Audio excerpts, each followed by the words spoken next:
M. José Liga, l'entraîneur en chef du club africain. On commence par le commencement. Le club africain est devenu, avec une nouvelle habitude, une première mi-temps quelconque, une deuxième mi-temps extraordinaire. À quoi ça est-il dû? Pour moi, elle n'est pas quelconque systématiquement. Je pense que le dernier match de championnat est tellement quelconque. La première mi-temps, c'était la meilleure des deux. Maintenant, ici, le contexte est un peu spécial parce que, certes, on a eu des entraînements, mais on est resté aussi pas mal ici à l'hôtel. On a trouvé une équipe qui était en manque de rythme sur ce début de match. Voilà, peut-être le besoin de réactiver le public. C'est pour ça que pendant les 10 premières minutes, les premiers quarts d'heure, on n'était pas nécessairement présent. Mais je vous rappellerai que sur la première mi-temps, en tous les cas, on a la meilleure opportunité pour mener 0-1. Donc voilà, c'est peut-être un autre match. Maintenant, sur l'ensemble, sur la fin de la première mi-temps, on a déjà vu aussi des choses qui n'étaient pas mal. On manquait simplement de précision. Parce qu'on a manqué de justesse dans cette première mi-temps. La deuxième, on s'est créé des occasions. C'est vrai que c'était bien. Le démarrage, ça s'est fait difficilement, mais ce n'est pas quelque chose de systématique. Bon, est-ce qu'il y a une lacune au niveau des 20 derniers mètres? Chaque fois que le Africain crée le danger, il n'y a pas de concrétisation. Est-ce que cela est dû au manque de soutien ou bien au manque de concentration? Non, je pense que le manque de soutien, je pense qu'il y en a eu suffisamment pour le marquer. Il n'y a pas nécessairement besoin d'être 7 minutes devant la cage pour marquer un but. Je pense que le fait qu'on se crée des occasions, ce qui est déjà la première étape. Moi, je sais aussi que marquer le syndrome au sein du club africain, c'est quelque chose qui revient systématiquement dans la bouche, comme si c'était quelque chose qui accompagne le club africain. Moi, je ne pense pas que ce soit un problème de concentration. En tous les cas, on travaille énormément sur cette finition parce qu'on sait que pour le moment, c'est ce qui nous manque dans les 20 derniers mètres. Donc voilà. Après, je dis, les joueurs, je pense qu'ils font ce qu'il faut, mais on travaille encore plus dur pour essayer de finaliser parce qu'on a beau avoir la main sur le match, il faut pouvoir se créer des occasions, mais surtout les concrétiser. C'est ça la vérité du football. Bon, est-ce que parmi les problèmes, ou je veux dire, les problèmes de manque de rythme, manque de compétition, le rythme de la compétition officielle d'ailleurs, un match par quinzaine, est-ce que ça, c'est ce qui n'a pas facilité l'automatisme, etc.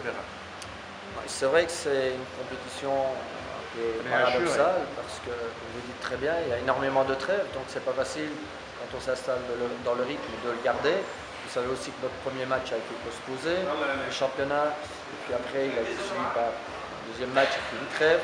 Donc c'est une des raisons pour lesquelles d'ailleurs nous sommes ici en Égypte, c'est parce qu'on avait l'occasion de jouer ce match amical. Donc on recherche des solutions pour essayer de contrecarrer ce problème de haut et de bas, avec des semaines chargées, des semaines qui sont trop vides.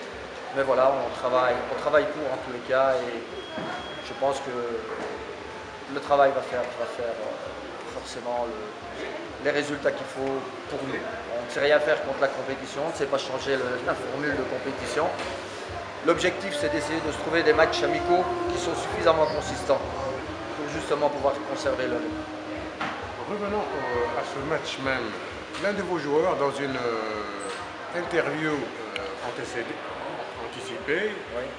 juste à la fin du match, m'a dit l'entraîneur nous a donné des consignes à la mi-temps et c'est pourquoi nous avons fait une très belle deuxième mi-temps. Qu'est-ce que vous avez dit à vos joueurs à la mi-temps? D'abord que le résultat était malheureux parce que finalement le but qu'on concède c'est sur un ballon dévié. Oui, c'est une déviation. Même si c'est vrai l'équipe adverse, je le répète, nous a mis un peu en difficulté ce premier quart d'heure, ces premières 20 minutes, mais surtout par le biais d'individualité. Donc ça j'ai expliqué que ce n'était pas nécessairement le collectif adverse qui nous avait fait mal, c'était plutôt une ou deux individualités, et puis que voilà, si on avait du mal à rentrer dans le match, maintenant il fallait bien le négocier, certainement bien négocier cette deuxième mi-temps, en montrant aussi qui on est. Voilà, il n'était pas question de subir le match, mais de le prendre à bout de bras et forcément d'essayer d'inverser le résultat. Bon, à part ce bon rendement en deuxième mi-temps, on parle de déchets. Les observateurs parlent de déchets. Un joueur du club africain de haut niveau ne va pas rater un contrôle, raté une passe, etc. Il y avait des déchets, effectivement, aujourd'hui. Moi, je vous laisse votre analyse. C'est pas mal, c'est l'analyse des gens. J'ai expliqué pourquoi on est peut-être rentré difficilement dans cette partie. J'ai confiance dans le potentiel des joueurs. Voilà. Je travaille dur pour tirer le maximum de cette équipe. Voilà. Après qu'il y ait eu des déchets, oui, c'est vrai qu'il y a eu des déchets. Et un entraîneur n'est jamais content que quand il gagne un match et quand il voit un bon match de son équipe. Et je sais aussi très bien que la saison est longue, on travaille dur pour être compétitif et le monde ne s'est pas fait en un jour. Voilà. Moi, je suis certain de la bonne volonté des joueurs. Malgré ça, est-ce que le club africain actuel a besoin du moins de doublure dans des postes bien déterminés? Je cite l'avant-centre, l'attaque et les deux flancs droits de la défense. Est-ce que c'est vrai? Du doublure, je dis. Ouais, vous savez, l'effectif, vous le connaissez l'année passée, vous le connaissez cette année. Oui. La finalité, malheureusement, pour différentes raisons, il est assez similaire. Ce n'est que Saber n'est plus là. C'est une différence qui peut être considérée comme énorme. D'accord? Pour le reste, c'est pratiquement les joueurs, avec forcément la venue d'un ou l'autre nouveau, qui je suis certain nous apporteront, mais qui ont besoin évidemment aussi de temps pour cette intégration. Maintenant, croyez-moi, je sais où se trouvent nos lacunes au niveau de l'effectif. La difficulté est qu'évidemment, on est dans la dernière partie du mercato. Comme il n'y a pas eu grand-chose d'anticipé auparavant, c'est pas facile de trouver le bon joueur maintenant. D'autant plus que le marché tunisien n'est pas riche. Non, c'est ça, mais je pense que ce serait une erreur de faire une fixation sur ce point parce que ça va aussi générer des frustrations de la part des joueurs. Moi, j'essaie de faire le maximum et je vous dis, personnellement, je continue à investiguer et à essayer de chercher. D'ailleurs, le club le fait aussi. Voilà. Maintenant, la meilleure des solutions, c'est d'anticiper, c'est d'avoir des idées sur les attaquants, d'avoir des idées sur les joueurs bien avant. Voilà. Pour arriver au mercato en étant prêt. Dernière question. Certainement, vous savez que les supporters du club Vilain veulent vous entendre parce qu'ils sont de fervents supporters. Même un match amical peut les toucher. Un résultat d'un match amical, match de préparation, peut les toucher. Malgré que sur les pages officielles ou les pages Facebook, etc., il y a des gens, vraiment, de vrais sportifs comme des supporters, qui écrivent et disent « Aujourd'hui, je suis très content. Le résultat ne veut rien dire, mais le rendement, je sens que c'est quelque chose de nouveau et il y a une progressivité. » Est-ce que vous êtes de cet avis? Qu'est-ce que vous dites aux supporters, justement?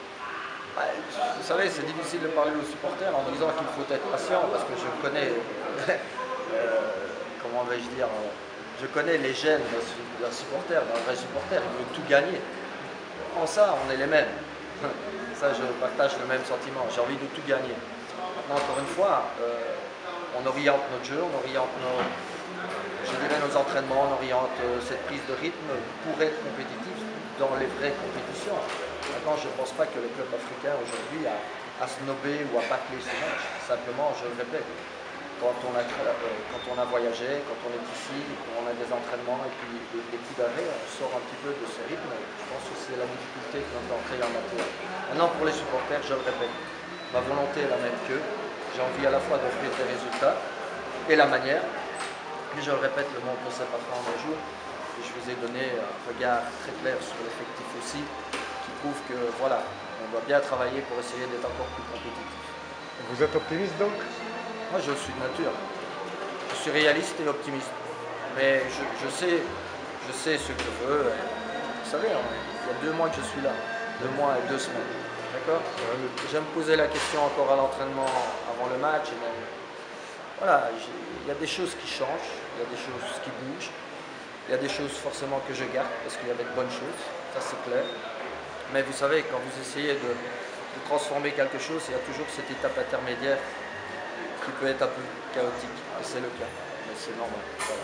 Bon, je termine. Jamais la dernière question, mais maintenant c'est la dernière élément. La Belgique, la France, l'Angleterre, le Qatar, le Maroc, enfin la Tunisie. Quelle est la tâche la plus difficile? Même si... À m'adapter au mieux, à comprendre le contexte, pour être le plus performant dans ce que je mets en place. Voilà, ça c'est mon objectif. Et mon respect vis-à-vis du club africain, des supporters et de la direction, c'est de tout donner pour cette direction qui me fait confiance. Je sais que cette direction est sur le bon chemin, je le sais, parce que j'apprécie les personnes et je pense que je ne me trompe pas. Mais je sais aussi que voilà, il y a une tâche très difficile pour eux comme pour moi, par rapport parfois au passé. Mais en tous les cas, on est animé de la meilleure volonté et ça bouge dans le bon sens, j'en suis persuadé. Donc, voilà. Merci, vous êtes très gentil.